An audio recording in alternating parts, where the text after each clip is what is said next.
ഈ ഉഴുന്നോടെ എങ്ങനെയുണ്ട്? സൂപ്പറല്ലേ? ഇതെങ്ങനെയാ ചെയ്തെന്നറിയോ? വരും കാണിച്ചു തരാം. അതിനായിട്ട് ആദ്യം നമ്മളൊരു ടോറസ് മോഡൽ ഷിഫ്റ്റ് പ്രസ് ചെയ്ത് ഇമ്പോർട്ട് ചെയ്തിട്ട് അതിൻ്റെ കുറച്ച് സെറ്റിങ്സ് ഒന്ന് അതിൽ കാണുന്ന പോലെ അറേഞ്ച് ചെയ്ത് കഴിഞ്ഞാൽ ഉഴുന്നോടയുടെ ഷേപ്പിൽ കൊണ്ടുവരിക.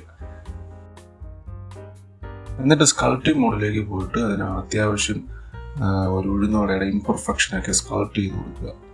കുറച്ച് നന്നായിട്ട് എഡിറ്റ് ചെയ്ത് സ്കൾപ്റ്റ് ചെയ്ത് ആവശ്യത്തിനനുസരിച്ചുള്ള അതിൻ്റെ ഒരു പരിപരിപ്പൻ ഫീലും ആ ഒരു കാര്യങ്ങളൊക്കെ ചെയ്ത് സ്മൂത്ത് കൊടുത്തിട്ട് സബ്ഡിവിഷൻ സർഫസിൻ്റെ ഒരു മോഡിഫയർ ആഡ് ചെയ്ത് കൊടുക്കുമ്പോൾ ഉഴുന്നോട കുറച്ച് എല്ലാം ചെയ്ത് കഴിയുമ്പോൾ ഇങ്ങനെ ഇരിക്കും. ഉഴുന്നോട അത്യാവശ്യം നന്നായിട്ട് മുറിയും. ഇതിൻ്റെ ഏറ്റവും ചലഞ്ചിങ് ആയിട്ടുള്ള പാർട്ട് ഇതിൻ്റെ ടെക്സ്ചറിങ്. ഞാനിവിടെ ഉപയോഗിച്ചിരിക്കുന്ന ടെക്സ്ചർ ഇതാണ്. ഇതെങ്ങനെ ചെയ്യുമെന്ന് വെച്ചാൽ ഇപ്പോൾ എല്ലാം ചാറ്റ് ജിപിടിയുടെ കളിയാണ്.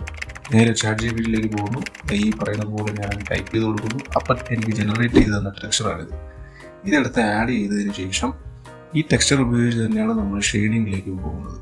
ഈ ഷെയ്ഡിങ്ങിൻ്റെ കാര്യം ശ്രദ്ധിക്കുമ്പോൾ ഞാൻ ഈ ഭയങ്കര ബ്രൈറ്റ്നസ് ആയതുകൊണ്ട് ഹ്യൂ സാച്ചുറേഷൻ നോഡ് ആഡ് ചെയ്ത് കൊടുത്തിട്ട് കുറച്ചൊന്ന് റിഡ്യൂസ് ചെയ്തു.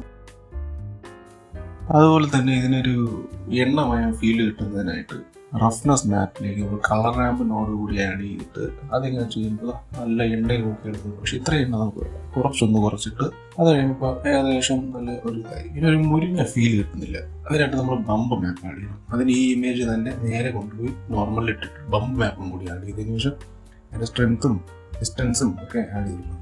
ഇതിൽ നോർമൽ എന്നുള്ളത് മാറ്റിയിട്ട് ഹൈറ്റിലോട്ട് ആക്കുക. അപ്പോഴത്തേക്ക് പരിപരിപ്പം വേണമെങ്കിൽ ഡിസ്പ്ലേസ്മെൻറ്റ് മാപ്പും ഇതേ ഇമേജ് വെച്ചിട്ട് ചെയ്യുന്നതാണ്. ഡിസ്പ്ലേസ്മെൻറ്റ് മാപ്പ് ഇല്ലെങ്കിലും കുഴപ്പമില്ല. പക്ഷെ ഞാനിവിടെ ഡിസ്പ്ലേസ്മെൻറ്റ് മാപ്പ് ഇതേ ഓപ്ഷൻസ് വെച്ചിട്ട് ചെയ്യുന്നത്. അതിനും ഡിസ്പ്ലേസ്മെൻറ്റ് മാപ്പിൻ്റെ നോഡ് ആഡ് ചെയ്തിട്ട് നേരെ ഡിസ്പ്ലേസ്മെൻറ്റിലോട്ട് കൊടുക്കുക, വാല്യൂ അഡ്ജസ്റ്റ് ചെയ്യുക. ഏതാണ്ട് അങ്ങനെയൊക്കെ ആയിരിക്കും. പക്ഷെ എന്നാലും ഈ ഒരു ഉഴുന്നോടെ ഒരു ഫീൽ കിട്ടുന്നില്ല. കാരണം അതൊരുമാതിരി ഒരു കല്ലിൽ ഉണ്ടാക്കി വെച്ച് തോന്നുന്നു. അതിനായിട്ട് ആദ്യം ചെയ്യേണ്ടത് സബ്സർഫസ് സ്കാറ്ററിംഗ് റാൻഡം വാക്ക് സ്കിൻ എന്ന് പറയുന്ന ഓപ്ഷൻ സെലക്ട് ചെയ്യുക. സബ്സർഫസ് സ്കാറ്ററിംഗ് ഇല്ലാത്തത് കൊണ്ടാണ് അങ്ങനത്തെ ഒരു ഫീൽ. കാരണം ഈ പറയുന്ന പോലത്തെ കാര്യങ്ങൾ അഡ്ജസ്റ്റ് ചെയ്ത് വയ്ക്കുമ്പോഴത്തേക്ക് നമുക്ക് ഉഴുന്നോടെയുള്ള ഫീൽ പൂർണ്ണമായും കിട്ടും. ഇങ്ങനെയാണ് ഈ ഉഴുന്നോടെ ഞാൻ കണ്ടിരിക്കുന്നത്.